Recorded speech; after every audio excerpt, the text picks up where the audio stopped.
Hey friends, Dr. Sherri here with another episode of Off the Couch. Thank you for joining me live today. And if you don't catch me live, no worries at all. Please watch the replay, check it out, share it with your friends, comment below. I'd love to hear from you. So in this video today, we're going to talk about joy.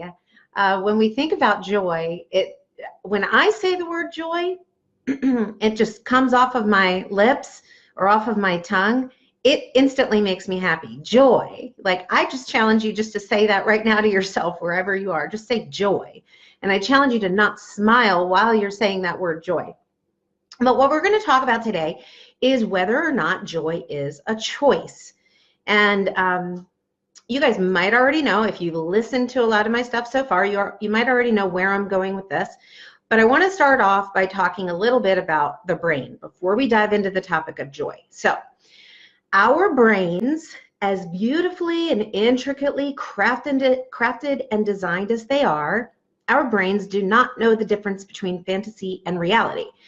Our brains believe what we tell them. I know, it's shocking, right? So our brains believe what we tell it. And it's sometimes referred to, when we're not talking about the brain, people call it mind over matter, right?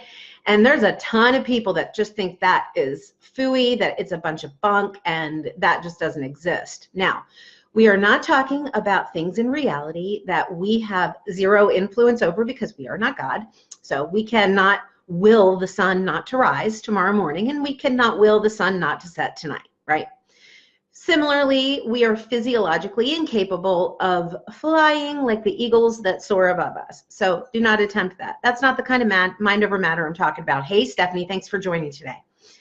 So, but our brains don't know the difference between fantasy and reality. So there's been a ton of research done on this, you guys. And just really quickly, I'm going to share with you one study, well, several studies on this same premise. So researchers studied pain patients, people that were in severe pain in hospital settings. And they decided that they were going to just test out this theory of fantasy and reality and how the brain works in our experiences, in our realities. And so what they did is they had two groups of patients that were in equal reported levels of pain. And to one group, they gave them shots of morphine, and the other group, they gave them shots of morphine. But here's the differences between the two groups. One group, the nurses did not inform the pain patients that they were getting a shot of morphine into their IV. The other group was told, you're getting a shot of morphine and you should feel better really soon. All right. So, hey, Ella May, thanks for joining. So guess which group ended up experiencing pain relief the fastest? It was, you guessed it. I know you guessed it because you're smart, you guys. It was the group who was told that they were being given a morphine shot and they would feel better shortly, right? The group that was given the morphine shot, they got the same medication, right? That's like a scientific thing. They got this medication that's proven to work, but they were not told that they received the medication, nor were they encouraged that they would be feeling better soon. They did not feel better soon. Their pain relief came much later, and some of them didn't experience any pain relief at all. So that is the power of when we talk about colloquially mind over matter, but really when we're looking at the brain, it does not know the difference between fantasy and reality. It knows what we tell it to believe, right? So now let's answer that question of joy. Is joy really a choice? I believe it is. And based on that scientific argument or scientific research that I just shared, I'm going to share a little bit more with you. So joy, I was actually looking at the definition earlier, and the definition of joy is a feeling of great pleasure, right?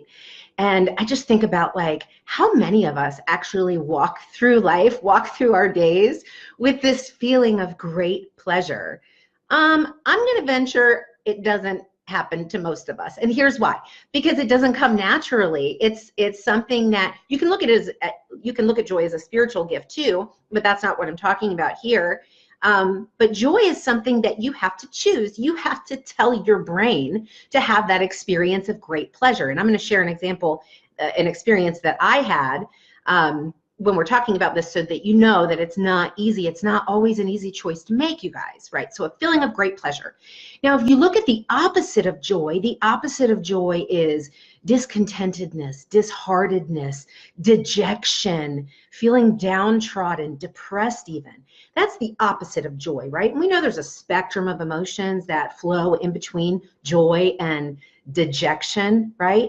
But if you think about that, and now if we look at that argument, that scientific research of believing, of having a reality based on what you believe, if you tell yourself to experience great pleasure and you purposefully look for great pleasure in your life, i.e. joy, you will have more of that. You will have more of that experience of great pleasure, right?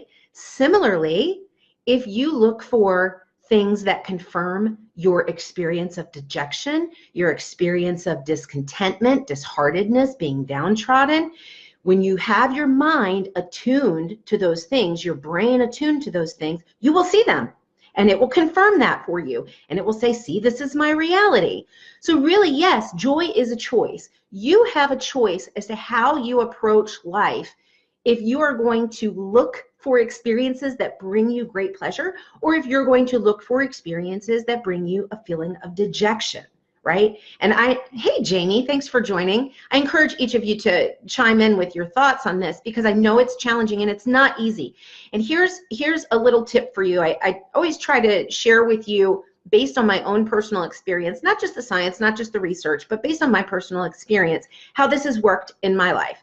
So for many, many years, y'all, I have been practicing choosing joy. From the very smallest of things, like when I'm getting ready in the morning and the hair dryer cord knocks everything over in its path and knocks the toothpaste and the deodorant on the floor, right? I could easily choose anger or frustration, right? I could easily choose that. But instead, I choose joy. And here's a practice that I started to employ.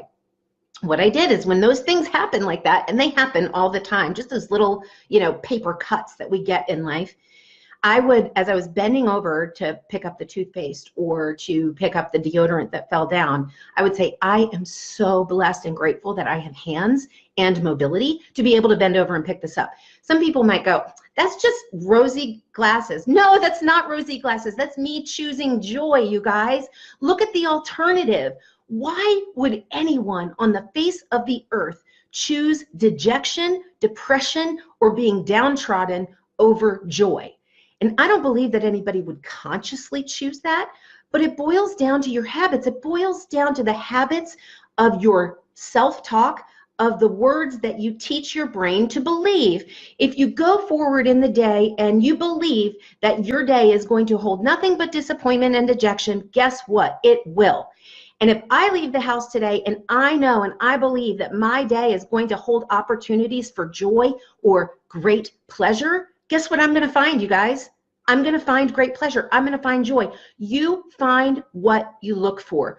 You tell your brain what to look for, and your brain will search it out and find it. So here's an example. So I've been practicing this for years, from the very mundane to even the biggest of things, you guys, of speaking joy into any situation and choosing that for myself because I want to be embraced by a feeling of great pleasure. Stephanie says, choosing it over and over teaches your brain a positive attitude. You're exactly right. So Stephanie, that lends to my point right now. So I have been practicing that for years. And y'all, I don't get it right all the time. Let's be honest. Sometimes I choose dejection. Sometimes I choose to be downtrodden.